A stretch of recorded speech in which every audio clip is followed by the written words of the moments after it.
is going to be the phone script breakdown. So what I'm going to get into today is I'm going to go over basic phone script structure. And one of the biggest tips I can give anybody that's new or anybody that dials knows this. You don't want to sound like you're reading off of a script. Honestly, it's much more of a conversational tone that you want to have with people, because we're just calling normal people that filled something out. They're just like you and I. They're just like our parents. They're just like our grandparents.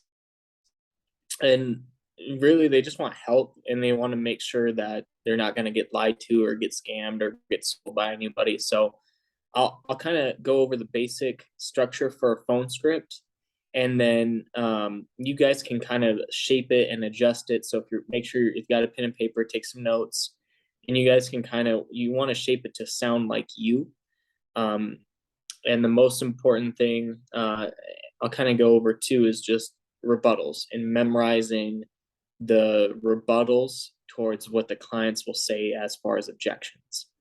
And then just unmute, and I can kind of clear up if you guys got any questions, or answer them as we kind of go ahead and go through it.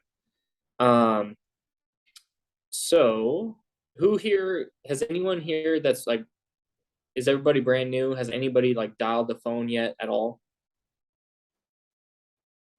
If not, that's okay. Okay, so I'm just gonna assume everybody's brand new. So one thing that helped me is your suck, but that's okay. And as the more you do it, you'll develop a muscle. Like, this is kind of, insurance sales is a muscle that you build over time. So you just have to put time under the bar, and you'll build that strength and that muscle. One of the first things for dial day expectations is be willing to sit down and make 300 to 400 to 500 phone calls off of a batch of 100 brand new leads, and just consistently just focus on doing that, and the skills will develop over time. So going into the phone script, the first part of the phone call, when you call an internet lead, call a mail lead, whatever lead you call, the first part is going to arguably be the most important, and it's the introduction. This is where you're going to solidify to the client that you're not a telemarketer, and this is where they're going to stop what they're doing and actually listen to what you have to say. So the first part of the phone script is your introduction. It's who you are and why you're calling. And I'm very straightforward. I'm not the type. I don't say I'm from the benefit center. I don't say I'm from mortgage protection center. Sometimes I do. Sometimes, most of the time, I just leave it. A lot of the time I'll just get into, hey Bob, hey, this is Sam. Just giving you a call in regards to the request that you sent into my office looking for information on the life insurance programs for California. The birthday listed here was December 9th, 1989. Was that correct? So I'm very just forward, directly to the point. I'm getting back to you about a form or about a request that you sent back into my office. That's the bare bones basic introduction.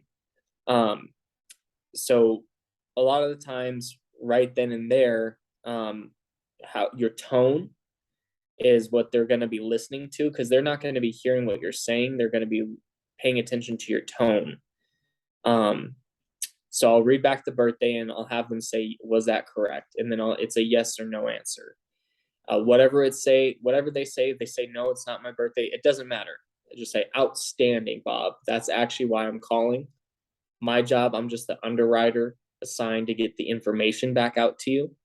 One thing I like to do with internet leads is I like to read back the zip code as a second thing I verify. So I go, who I am, why I'm calling, birthday, then zip code.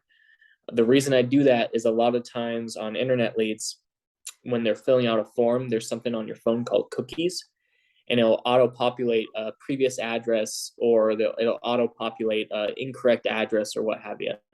So I used to get objections up front where they'd be like, oh, that's not my address, click. And so instead of having to handle that at the beginning, I'll check back at the end. But I know one thing is for certain, they always have to type in the zip code. So I just read the zip code, birthday and zip code. Is that correct? Is that up to date? 100% of the time, most of the time, it's always like, yeah, that's my up to date zip code. Okay, great. So that's the whole first part, and that's where you're solidifying that you're not some telemarketer. I mean, I got this from Trey Honeycutt, and I'll even simply just say, "Hey Bob, hey, this is Sam. Don't worry, I'm not a telemarketer, man. I'm getting back to you about that request you sent in my office. You had your birthday as September 8th, 1988. Was that it was for the life insurance? Was that right? Oh yeah, I sent that in. Okay, great. I'm getting back to you because I'm the underwriter. My job is just to get you the information. What you do with it's up to you. I say that because truthfully, the way I view it is I do get paid just to get the information to people, because the way the numbers work out in this business is if I have enough people to see, it doesn't matter if whoever, it doesn't matter if they're going to buy the insurance or not. Like I feel like if I see enough people, there's going to be people that pick up policies just because they filled it out. And that's the truth. So that's kind of like the mindset I have behind it. And it kind of helps me with booking appointments, because instead of them thinking I'm going to go there and do some long drawn out, sales presentation, they think, oh, this guy's just going to come over and drop off information, go over it and see what I qualify for. Great. He's going to get me the information I wanted. So that's my thought process behind saying, hey, my job's just to get you the information. What you do with it's up to you. So that's the whole first part, is just saying who you are, why you're calling, and verifying their information. And you're getting them into the psychology of saying yes. So by the time I ask, hey, when's a good time to come over, they said yes 3 or 4 times. So it's going to be weird if they say no. So the second part of the phone script, for your structure, if you want to write down this, is it's explaining the process. So this is where I'm going to explain the process of the appointment. And this is kind of where it's going to sell why I have to meet with them, or why they have to meet with me to get the information they need. So the second part is explaining, now, Bob, all the programs are non-medical. So there's no nurse that has to come out and check your blood pressure or make you pee in a cup. They pay me pretty much just to get the information to you and to lay eyes on you to make sure you are alive and breathing, and just do your eligibility check to figure out which companies you qualify for. And then I immediately go into the third part of the phone script, and that's clearing the schedule. Does that make sense to everybody? Like the first 2 parts? Cool. Yeah, it's pretty simple and straightforward. And I try to make it conversational. I'm not trying to sound, I'm busy because I have so many people to see and call. So I'm just trying to keep it straightforward and moving. And my tone is very just conversational and laid back. It's not pressured, it's just moving forward with it. So those are the first 2 parts. And the third part is, this is where we're going to start moving into getting a time to book the appointment. I always want to figure out their schedule first before I give up my cards. So I always say, now, Carrie, are you working, retired, or disabled? I want to know if you're working, retired, or disabled. If you're working, that's great. Congratulations. If you're retired, great. That's congratulations. Most of the time, if they're retired, that's great. I'm like, okay, cool. Second part is, okay, great, Carrie. Now, are you married, single, widowed, divorced? I want to know if you have a spouse. If you have a spouse, I want to make sure I find a time that you and the wife are both there, because you don't want to run. You never want to sit on an appointment that's a one-legger. I always reschedule those, and I always make sure that I'm going to find a time that the spouse is home, because spouses don't make decisions without the other spouse. And if they do, they get in trouble and they cancel the policy. So that's what happens. Okay. And if they're single, one thing that I ran into is I'll double check sometimes, and I'll even ask them, hey, okay, cool, you're retired, you're single, is there anybody else that needs to be there to help you make any decisions, Carrie? And sometimes sometimes they have like a son, or or what have you. or they live with their beneficiary. So it's always good to try and get them both there. But that's just an extra thing you can add in. So I just want to figure out what their schedule is and clear that. The fourth part is this is where you finalize and you book the appointment and you tie it down. So the fourth part of the phone script is just saying, hey, now Carrie, I don't have a ton of time. They have me seeing a ton of families the next couple of days, but they had me dispatched out in San Bernardino. It takes about 10-15 minutes just to get you the information, drop off the options. What time are you and your spouse both usually home from your errands on Tuesdays or Wednesdays? About 6 o'clock? Okay. I don't have anything right at 6, but I have a 6:30 or I have a 7:30. Which one works better for you? The 6:30? Okay, cool.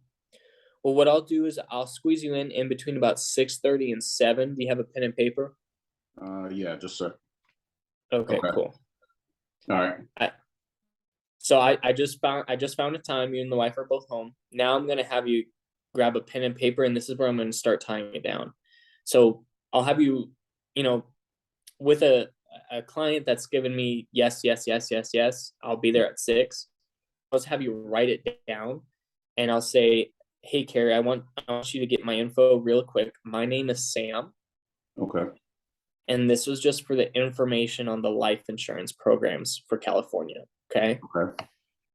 And is this a good phone number? I could text you a picture of my state license and ID. Yes, it is. Cool. I'll send you a copy of my license, but my license number is 410 1733.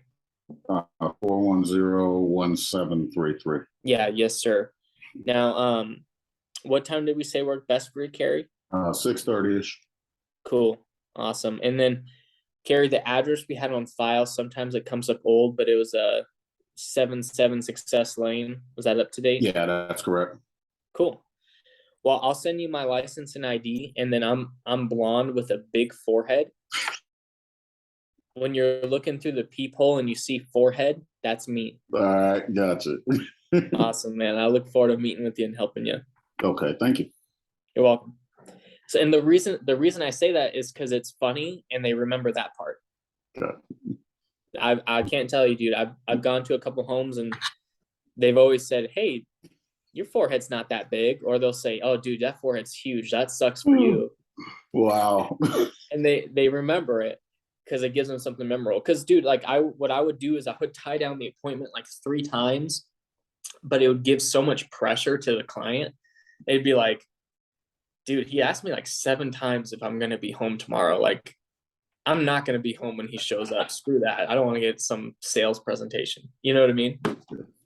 But if I have some self-deprecating humor and they laugh, they do just what you did, Carrie. They laugh about it on the phone and then they remember. They actually, oh, that guy was funny. I do want to meet with him. All right, cool. So even if they don't remember the appointment, they'll remember the joke. And then they'll be like, oh, I got to be home at 6 tomorrow. And that's like the basic script, really. So it's, if you guys are taking notes, it's only 4 parts. It's your introduction, which is who you are, why you're calling. The second part is just explaining the process. So, hey, I'm Sam, getting back to you about that request you sent in. You put your birthday as this. Great. I had the zip code as this. I'm the underwriter assigned to get the information to you. And the programs are state regulated and non-medical. So there's no nurse that has to come out or do any physical. They pay me just to get the information to you and just ask some basic health questions to figure out which companies you qualify for. Now that right there is a little wordy. I don't always say that. I'm very conversational with it depending on Carrie. So if I caught Carrie at work and he tries to say, oh, Sam, I'm busy right now. Carrie, tell me you're busy and tell me to call you back. Hey, man, I don't have time to talk. I'm at work. Oh, perfect. That's actually the reason for my call, Carrie. What time are you usually home from work during the week on like Tuesdays? About 6 o'clock. 6 o'clock? Okay. Yeah. I'm just the underwriter. I'm the guy assigned to get the information to you and drop it off and do your eligibility check. I'll actually be out in Fontana tomorrow between about 6:15 and 6:30. I could see you then. Does that sound fair? Yeah, that'll work. Okay, cool. I'll send you my license and ID. I look forward to meeting with you and helping you. I'll put you down for tomorrow at 6:15. Okay, thanks. Bye. And you can do that when you're running in-home appointments. Is that appointment super solid? No, I wouldn't. It's a quick set. But the fact is if you catch someone at a bad time and they say, I'm busy, call me back later, you do not want to say, okay, Carrie, cool, I'll call you tonight at 6 o'clock. They're not going to answer, man. They already know your phone number. They know what you're calling about. They're not going to answer. So you have one chance at booking that appointment. So I'd rather quick set it now and then confirm later, or call them back to like, hey man, I felt bad because we got rushed off the phone there. I just want to double check with you. This is for life insurance. They pay me just to get it out to you. I know this was important for you and your family. So I will definitely squeeze you in tomorrow between 6:15, 6:30. Does that work for you, Carrie? Yeah, that's good time, man. Thanks for calling Cool. back. No problem. Bye. Bye. But I'd rather quick set that appointment first, and then if I have to double up, I'll do that, or I'll double book that appointment for the next day. So if that guy's at a 6:15 and I get Sharon on the phone, and Sharon's all good for it, she's like, yeah, I want to meet at 6. I'll put her down at 6, and then if one of them no shows me, I'll go to the other one. So that's kind of like the basic phone script structure. I just try to keep it conversational, and I try to keep it simple. And that's the cool thing about running appointments in home and in person is you can keep it simple. It's the same thing if you're booking for virtual. The only thing I would change is I would book virtual appointments same day or within 24 hours. Any further out than 24 hours, the no-show rate is going to increase and go higher. Let's hop into objections and objection handling. And the cool thing about objection handling is you're only going to get like 4 or 5 objections on the phone. They all might be a little bit wordy different, but there's only 4 or 5.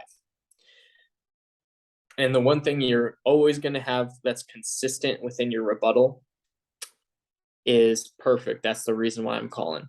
So they could say something like, I didn't fill that out. Perfect, Carrie. That's actually why I'm calling. And the structure with rebuttals is actually very similar too, because that's your intro to in a rebuttal is perfect. That's why I'm calling, because that buys you a little bit of buffer time to look at your script and find the objection and then read the rebuttal. But at some point you're going to have it all memorized. So we went over, I'm busy, I don't have time, can you call me back? That's like the first objection you might get at the beginning. And we just went over that. The second objection is, oh, I already have it taken care of, or I already have insurance, or what have you. And the rebuttal to that is going to be perfect. That's exactly why I'm calling. So if they already have insurance, that's actually why we're calling, Carrie. I'm assuming you filled out multiple forms because you were shopping around trying to make sure you had the best price. Is that correct? Is that fair to say? Yeah, I was. Okay. That includes our options, which are state regulated. It's different than what you already have, and what you do if it's up to you. They paid me just to get it out to you. We had the zip code is 923311. Is that correct? Yeah, Yes. that's right. Okay, cool. Now, Carrie, all the programs are non-medical. I'm a broker with over 50 different carriers. They pay me just to lay eyes on you to make sure you're alive and breathing. Just ask some basic health questions to figure out which ones you're eligible for and get you the lowest rate.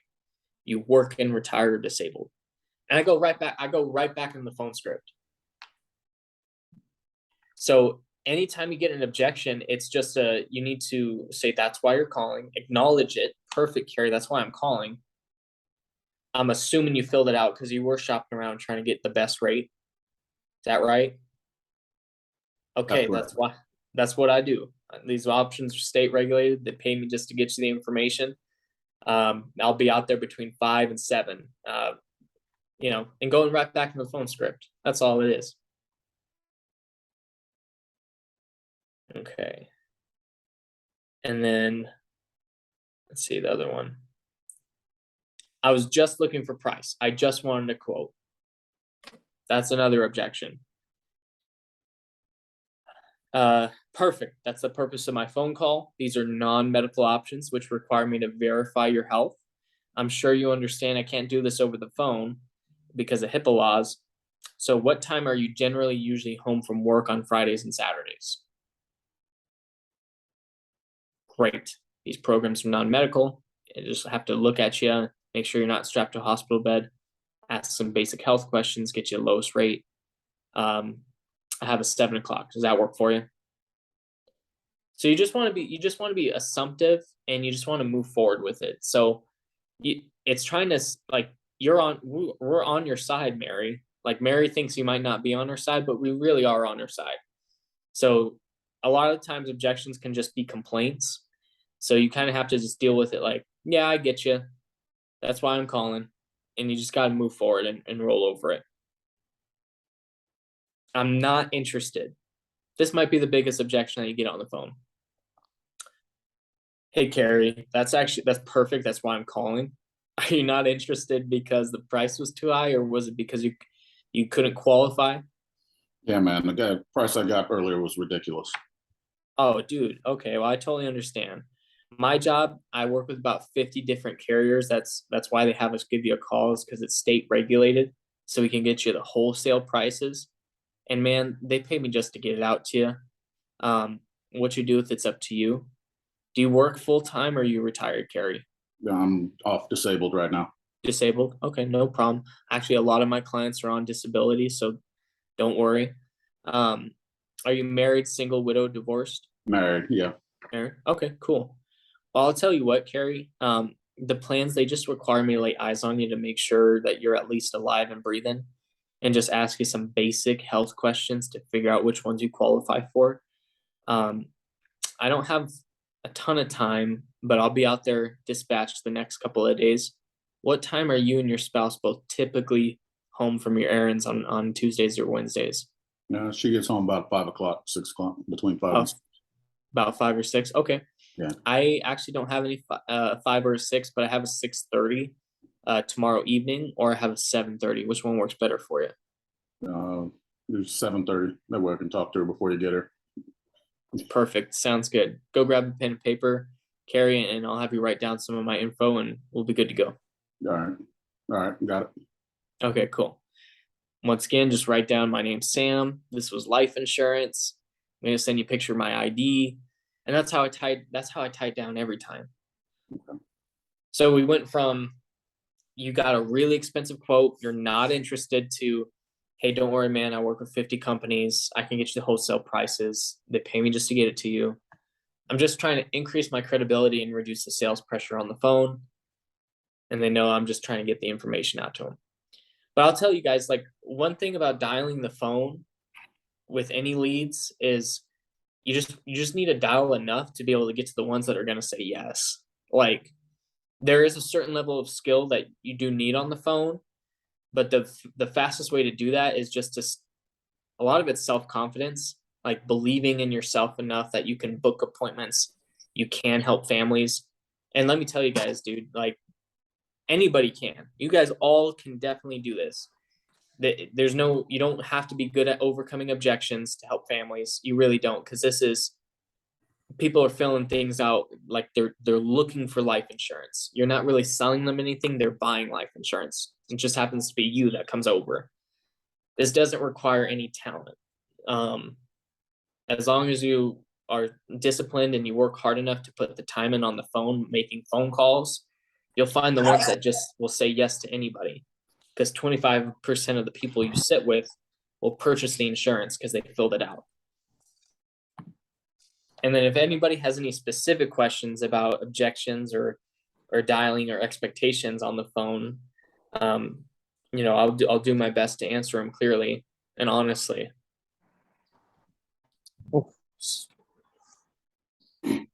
Sam, how do you get yourself motivated to actually make the calls? That seems to be the hardest thing that I'm running into, is like, I find myself just getting distracted by everything and coming up with any excuse to not pick up the phone.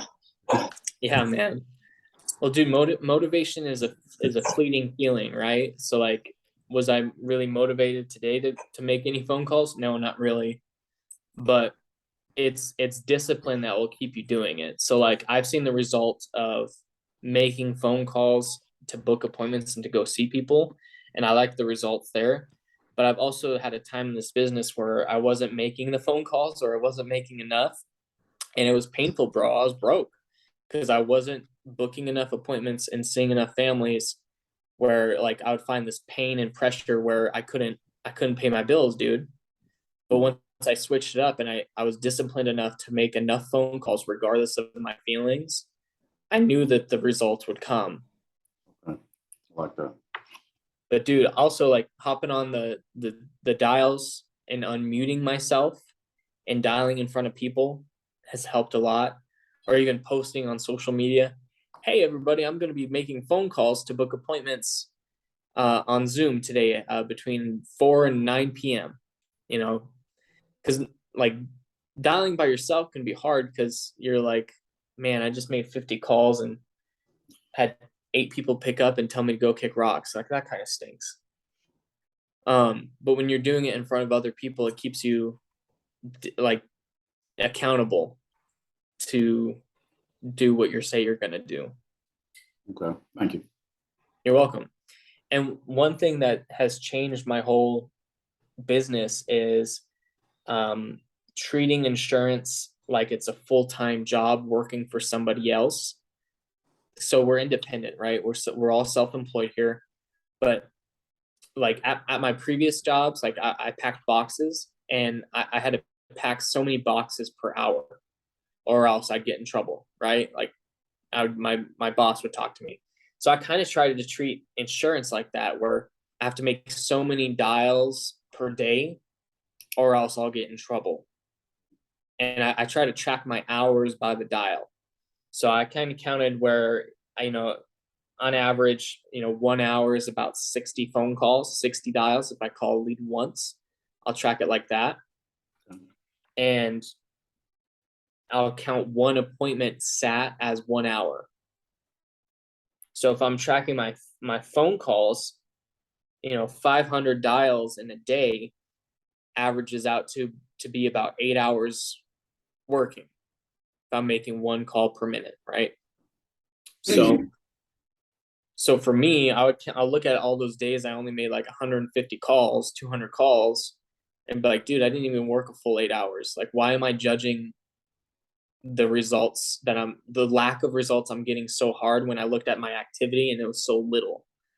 So if I switched it and I judged my activity harder than I judged the lack of results or the results I was getting, my whole world changed.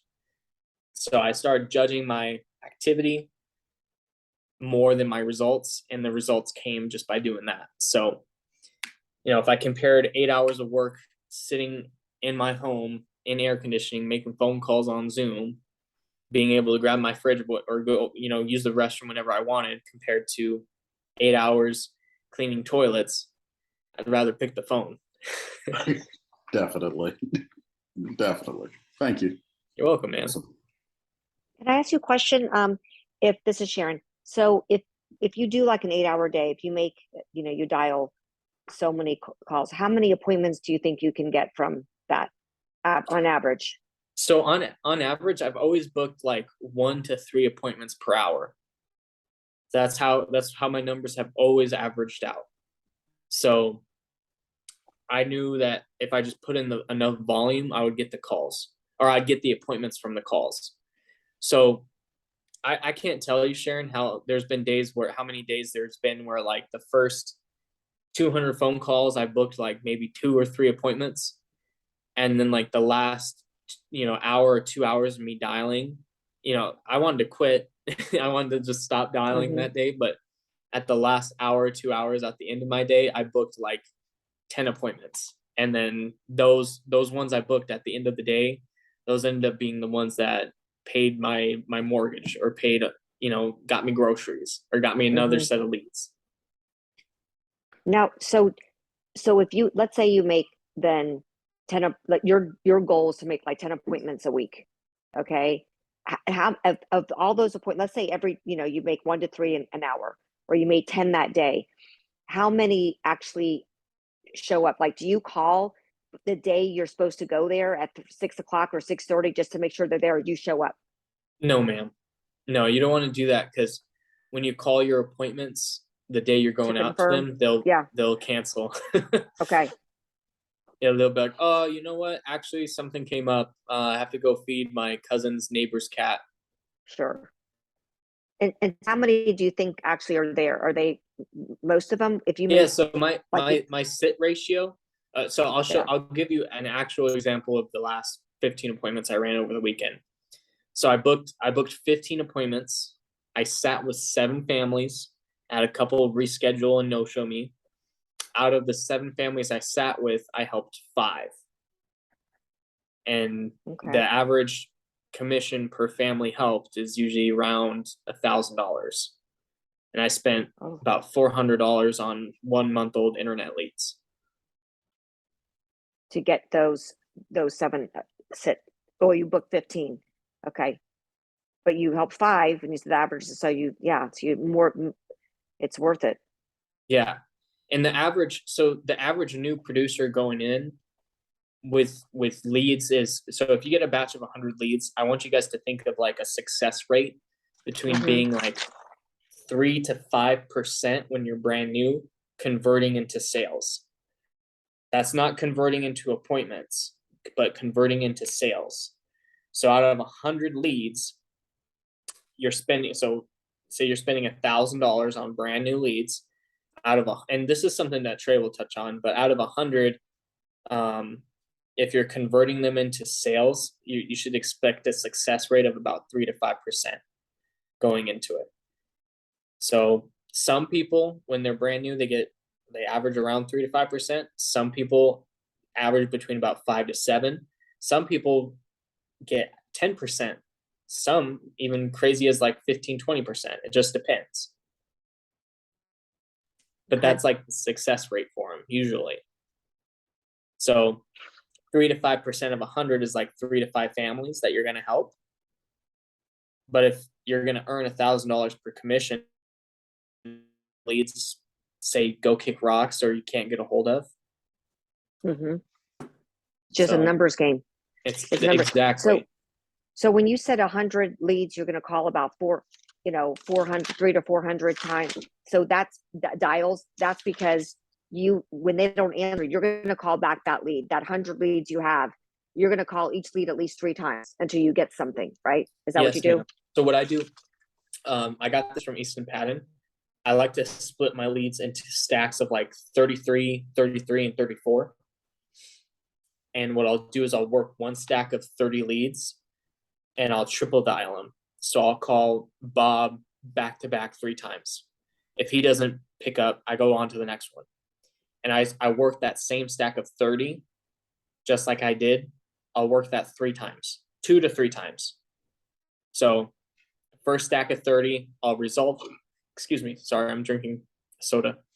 I'll resolve that first stack of leads, and I'll work through about 2 or 3 times, and I'll usually book a handful of appointments out of that stack, and then I'll move on to the next stack, and the next one, and then at the end of it, that's when I'm going to start shooting out voicemails or text messages. Okay, so after you've done at least 3 dials to these phones, then you might go back and start all over with a voicemail, calling them again, and leaving now a voicemail or text. Well, at the end of working one batch of 30, Oh, okay. I've called them almost about 9 times. Oh, and nice. Oh, okay. So you do. Okay. Yeah, so I've worked that batch of 30 and I've called them over 9 times, probably in like 2 hours, 2 or 3 hours. So if they're not picking up after 9 times, because at some point when someone calls you 5 to 9 times in a row, you got to be thinking this has to be something important. You know what I mean? And it is important. So that's why I'm just trying to get people to pick up the phone. Okay. And you'll grow a very thick skin the more you dial. and I kind of knew that going in. So my goal was just to make a lot of phone calls, so that way my volume and activity will keep going up, and then eventually my skill level will go up and increase, and they'll hit this level where they match each other. And then your activity doesn't have to be as high because your skill level is up.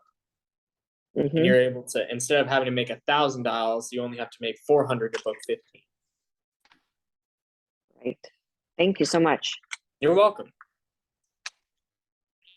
Sam, when you're going to sit with people, how far, like, Southern California is huge. So like, how far is your drive radius for appointments? Like, I know you're probably trying to get people in the same area at the same time, but how far do you drive for appointments that you're calling, like, today for tomorrow?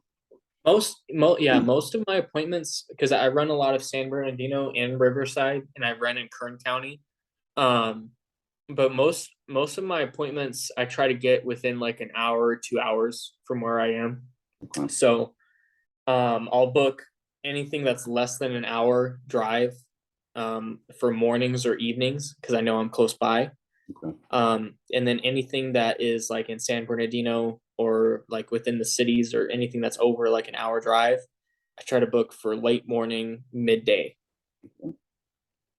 Cool. Thanks. Yeah, Do you find problem. there's a certain amount time of the day that's the best time to make phone calls, or it's any time? Like, So honestly, any time is great, but a lot of my favorite times to dial are between 7:30 and like 10. And then so my traditional schedule is I dial from like 7:30 to like 12, and then take a break, and then eat lunch, or call some agents that I'm working with or what have you. And then I'll hop on the phones back around like 3 or 4 in the afternoon, and I'll dial in the evening till about 8:30.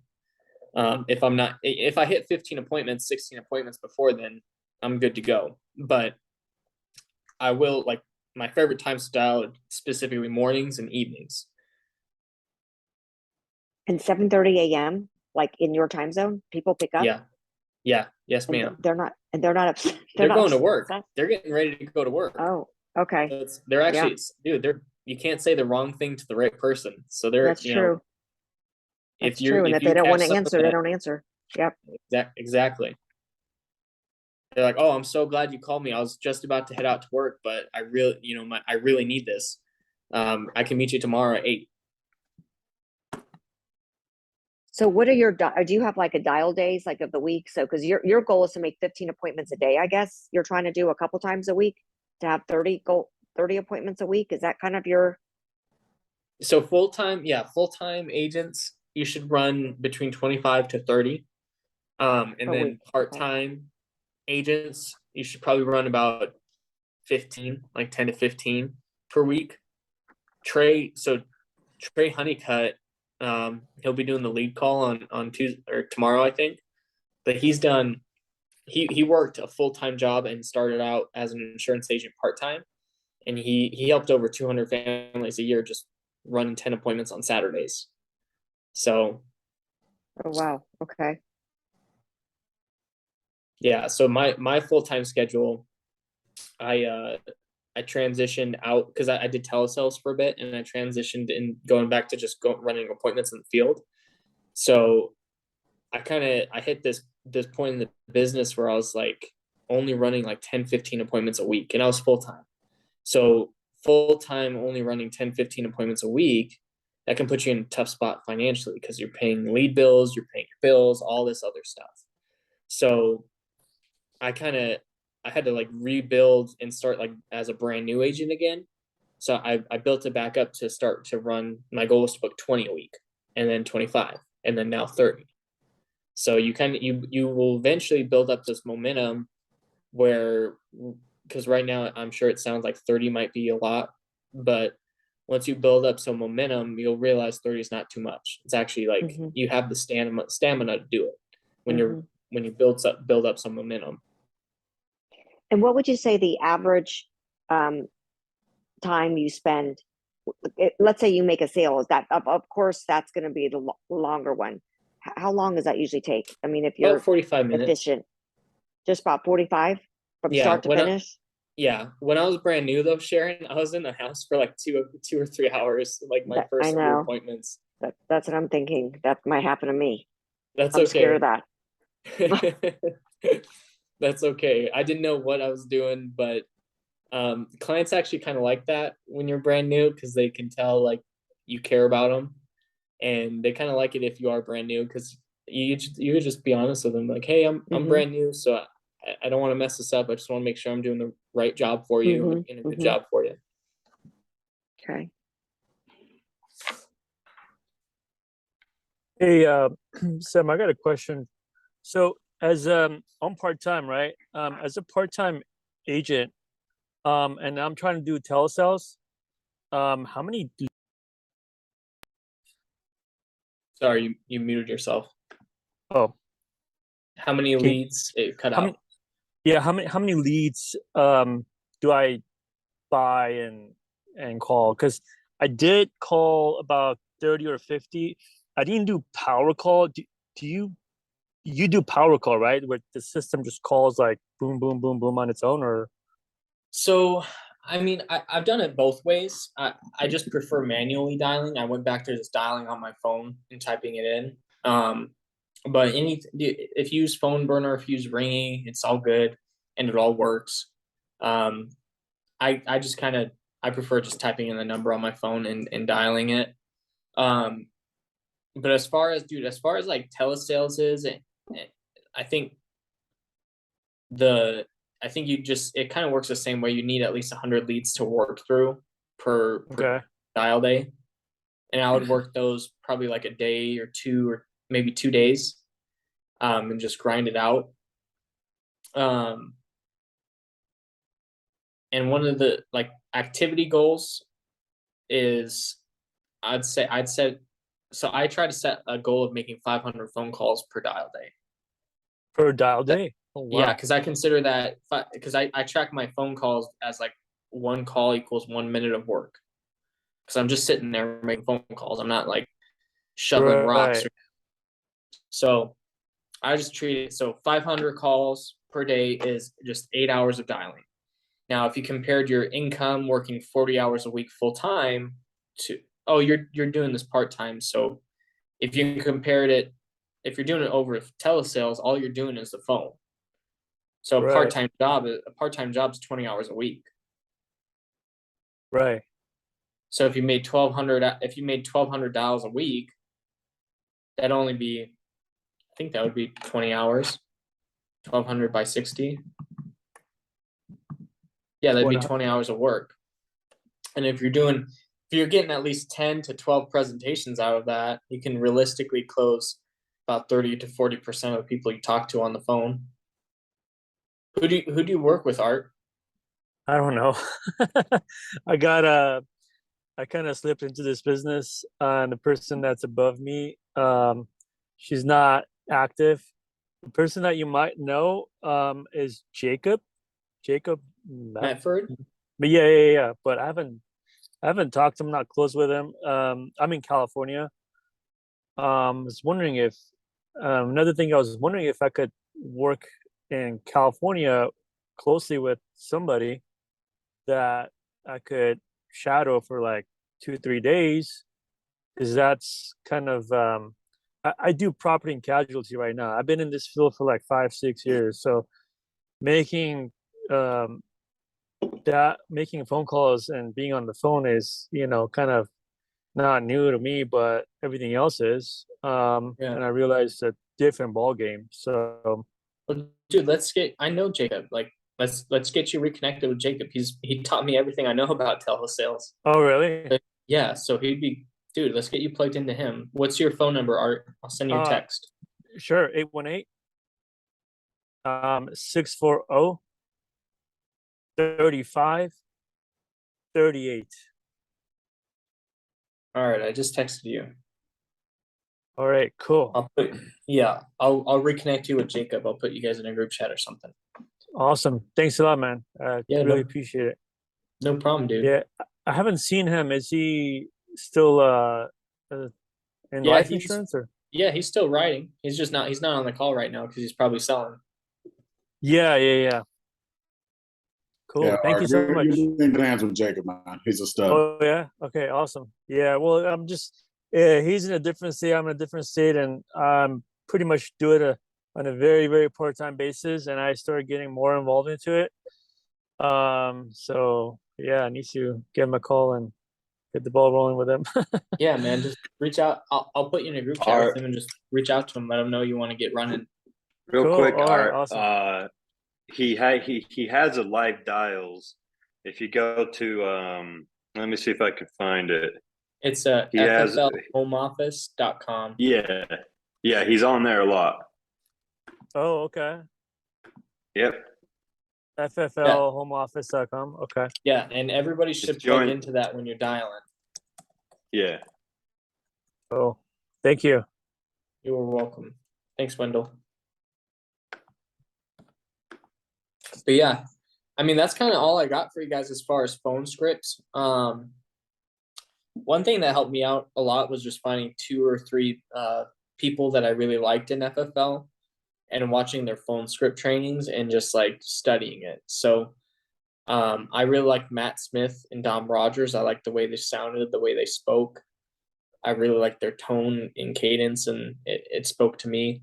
So I just try to rewrite their own phone scripts and just try to sound like myself. So it's not super complicated. It's very simple, and I believe in all you guys. And if you guys ever need anything or have any questions specifically, you can reach out to me. I'll put my phone number in the chat, and you guys can just shoot me a text, and we can hop on a call if you need it.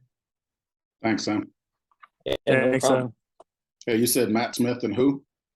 I like Dom Rogers, DOMRODGERS. Got it. Thank you. Cool. You're welcome. But yeah, that's all I got for you guys. If there's no other questions, I'll close out the Zoom, and you guys kill it and make it a big week. All right, brother. Here we go. Thanks Thank so you. much for all your Take help. care. Thanks. Thanks for your You time. did great. No problem, guys. Take care.